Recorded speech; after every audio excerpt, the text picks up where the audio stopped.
तो यहाँ पे क्या करा हमने, लेआउट को क्या कर दिया, इन्फ्लेट कर दिया। तो गाइस ये वाली जावा फाइल किससे कनेक्ट है, इससे। ये दोनों फ्रेगमेंट हैं इसलिए एक दूसरे से क्या है, कनेक्टेड है। फिर आ गए ट्यूसडे फ्रेगमेंट पे। ट्यूसडे फ्रेगमेंट किसको इन्फ्लेट कर रहा है, सेम चीज है गाइस, बस हमें लेआउट पे बताना है। लेआउट की वैल्यू देनी है कंटेनर, और जो सेव इंस्टेंस है वो फॉल्स ही देना है। ये दोनों हमेशा सब में सेम रहेंगे। जो 3 हमारे पैरामीटर हैं उसमें बस हमें एक पैरामीटर देना है कि कौन सा लेआउट हमें इन्फ्लेट करना है। तो ये ट्यूसडे का क्या आ गया, हमारी मेन है वो आ गई XML कोड, राइट। तो यहाँ पे हमारा क्या आ गया, XML कोड आ गया। ये भी गाइस सेम है, और ऐसे ही वेडनेसडे का भी सेम होने वाला है। तो इसे तीनों एक्टिविटीज को हम यहाँ पे बंद कर लेते हैं। अब एक मेन फाइल देख लेते हैं हम अपनी, यहाँ पे सिंपल फ्रेगमेंट पेज अडेप्टर, जो हमारा page adapter simple fragment page adapter था, उसमें देख लेते हैं क्या क्या फाइल्स हमारी होने वाली हैं। तो जैसे हमने एरे अडेप्टर का एक कस्टम वर्ड अडेप्टर बनाया था गाइस अपने मिवॉक ऐप में, ऐसे ही इसमें क्या करा है हमने, फ्रेगमेंट पेज अडेप्टर, जो मैंने आपको बताया था कि क्या अडेप्टर यूज होता है, फ्रेगमेंट पेजर अडेप्टर यूज होता है, राइट। व्यू पेजर को शो करने के लिए, पेजेस फ्रेगमेंट शो करने के लिए। तो हमने उसकी क्या बनाई है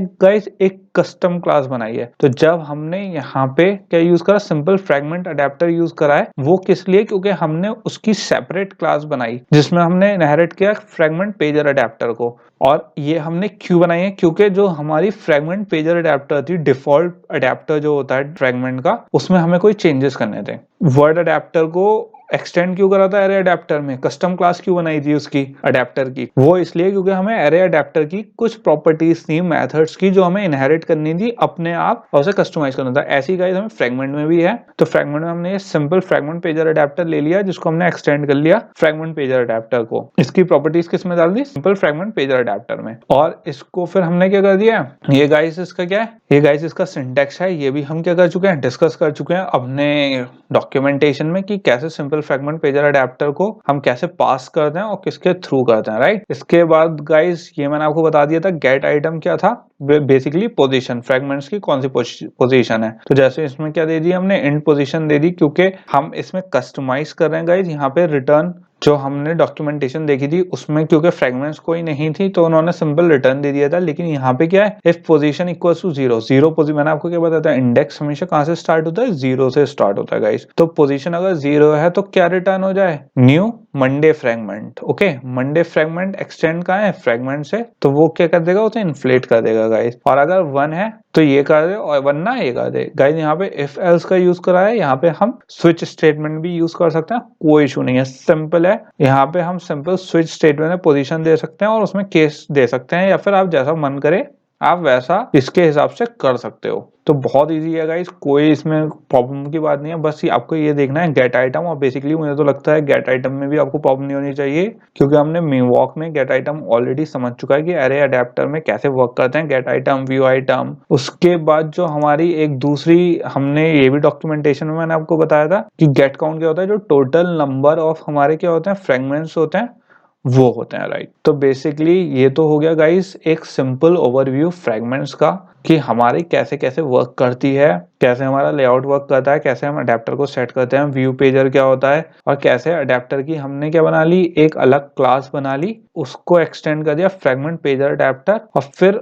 जो हमारी कौन सी कस्टमाइज फ्रेगमेंट पेजर अडेप्टर वाली क्लास थी, सिंपल फ्रेगमेंट पेजर अडेप्टर, उसको हमने अडेप्टर पे सेट करके व्यूअर पेजर से एक्सेस कर लिया। तो गाइस ये तो हो गए इसकी, इसमें कुछ और एक्स्ट्रा फाइल्स भी हैं, जैसे कलर है, डायमेंशंस गिवन है, स्ट्रिंग है, और स्टाइल है। बेसिकली वही चीजें हैं, इसमें मेरे ख्याल से कोई चेंज नहीं है गाइस, तो हमें कोई टेंशन लेने की जरूरत नहीं है। इसमें मैं आपको एक बार रन करके दिखा देता हूँ इम्यूलेटर में, कि कैसे लेफ्ट टू राइट स्वाइप करने पे हमारी चेंज हो रहे हैं। इसमें गाइस आप एक प्रैक्टिस करके देख सकते हो, कि या तो आप सिंपल इस पे ना बना के सिंपल एक कॉपी पे उससे पेन से भी आप बना सकते हो, कि कैसे इसकी फ्रेगमेंट की जावा क्लास बनेगी। और जैसे ये वेडनेसडे तक बनी हुई है, तो Thursday, Friday, Saturday and Sunday की बना सकते हो, और लेआउट बनेगा उसका। या फिर आप इस पे भी टाइप करके देख सकते हो। और इसके बाद यही कॉन्सेप्ट हम अब किस में लगाएंगे गाइस, अपने मिवॉक ऐप में, और देखेंगे कि कैसे हमारी जो फ्रेगमेंट वाला फंक्शनैलिटी है वो उसमें वर्क करेगा। तो गाइस ऐसे ही हम यहाँ पे क्या करेंगे, अपने व्यू पेजर को जब हम इम्यूलेटर पे रन करेंगे तो कैसा दिखेगा, कि जैसे मंडे हो गया, राइट।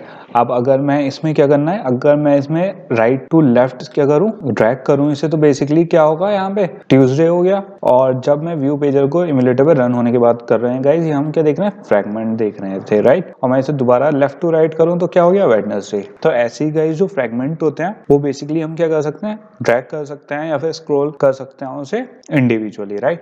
आप यहाँ पे Thursday, Friday, Saturday and Sunday भी ऐड कर सकते हो। ये खाली गाइस एक डेमो के लिए था कि ताकि हमें थोड़ी सी अंडरस्टैंडिंग रहे कि हमारा कैसे वर्क करता है। अब इसके बाद गाइस थोड़ा सा समझ लेते हैं कि एक्चुअली फ्रेगमेंट्स वर्क कैसे करती हैं। तो फ्रेगमेंट्स बेसिकली गाइस मैंने आपको क्या बताया था कि दो तरीके के फ्रेगमेंट्स होते हैं। फ्रेगमेंट्स एक्चुअली सबसे पहले डिस्कस कर लेते हैं फ्रेगमेंट्स बने क्यों थे। फ्रेगमेंट्स हमारे बने थे टैबलेट्स की वजह से गाइस, क्योंकि कुछ चीजें ऐसी होती हैं जैसे हमें मल्टीपल चीजें दिखानी है, राइट। अब फोन में गाइस थोड़ा सा छोटा होता है, लेकिन फ्रेगमेंट्स में अगर आप टैब में देखो तो टैब का स्क्रीन क्या होता है, बड़ा होता है। तो जैसे अगर आप यहाँ पे देखो तो यहाँ पे जैसे हमारे दो स्क्रीन है, तो जो नॉर्मल स्क्रीन है तो उस पे एक लिस्ट फ्रेगमेंट है। मैंने आपको क्या बताया था, फ्रेगमेंट एक व्यू भी हो सकता है और एक गाइस आप बेसिकली ये समझ लो फ्रेगमेंट एक अलग से एक्टिविटी में भी हो सकता है, या फिर एक फ्रेगमेंट पूरे के पूरे स्क्रीन में भी हो सकता है, और एक ही स्क्रीन में मल्टीपल फ्रेगमेंट्स भी हो सकते हैं।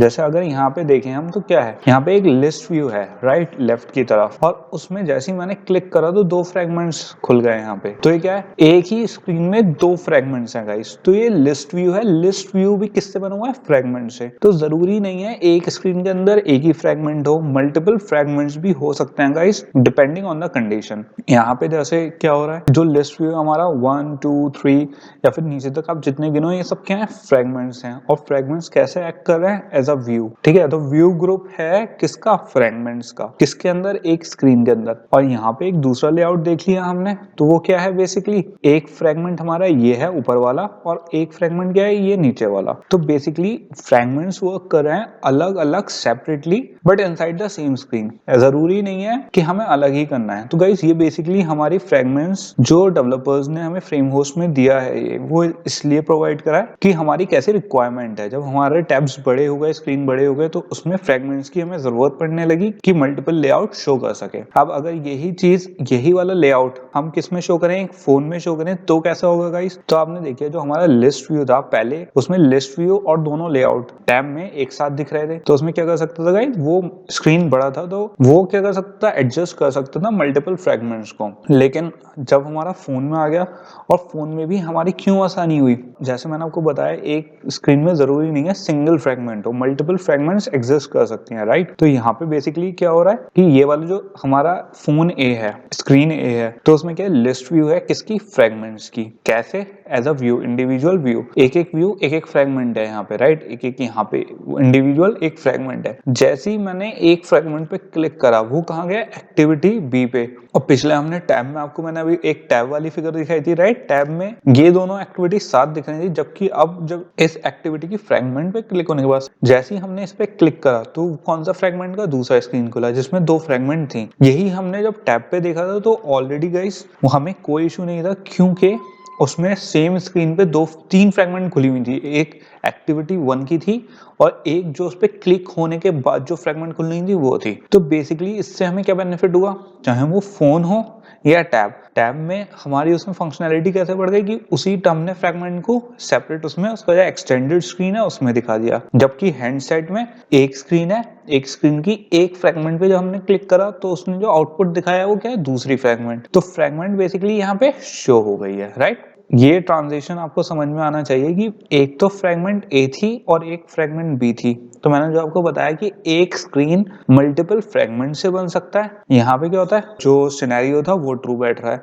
और जबकि जो हमारा दूसरा सिनेरियो है कि फ्रेगमेंट ए पे क्लिक करके हम कहाँ गए, फ्रेगमेंट बी पे, तो वो सिनेरियो कहाँ है, जहाँ पे हमारे स्मॉलर डिवाइस होंगे, जहाँ पे मल्टीपल फ्रेगमेंट्स फिट नहीं हो सकती, वहां पे हम क्या यूज करेंगे, मल्टीपल डिवाइसेस यूज करेंगे। इसलिए एक फ्रेगमेंट से दूसरे फ्रेगमेंट पे जंप करने के लिए एक में हमारी दोनों फ्रेगमेंट, टैब में हमारी दोनों फ्रेगमेंट साथ आ गए, जबकि फोन में फ्रेगमेंट इंडिविजुअल आ गए। इसके बाद गाइस बात करते हैं क्लास हायरार्की की। आप लोगों को मैंने ऑलरेडी बहुत डिटेल में बता चुका हूँ कि कैसे क्लासेस होती हैं, राइट। एक सुपर क्लास होती है, एक सब क्लास होती है। हम लोग बात कर चुके हैं सुपर क्लास की और सब क्लास की। तो जो हमारी एक्टिविटी है यहाँ पे कैसे वर्क कर रही है, सुपर क्लास वर्क कर रही है, राइट। क्योंकि गाइस अगर आप देखो जो हम इनहेरिट करते हैं जब हम ऑन क्रिएट यूज करते हैं, राइट, या फिर हम मेन एक्टिविटी, हमारी जो XML लेआउट एक्टिविटी थी वो एक्सटेंड किसको करते हैं, एक्टिविटी को। तो बेसिकली जो हमारी एक्टिविटी है वो क्या है, एक सुपर क्लास है, जबकि जो हमारी मेन एक्टिविटी हो गई, XML एक्टिविटी हो गई,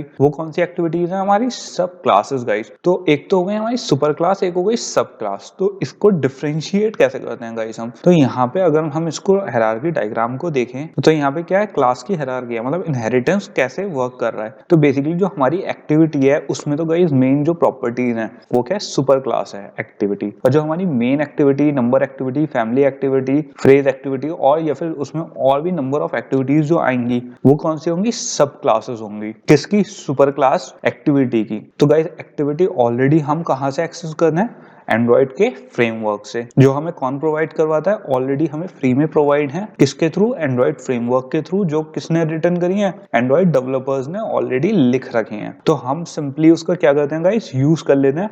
हमें उसे लिखना नहीं होता, हमें उसको कुछ नहीं करना होता, राइट।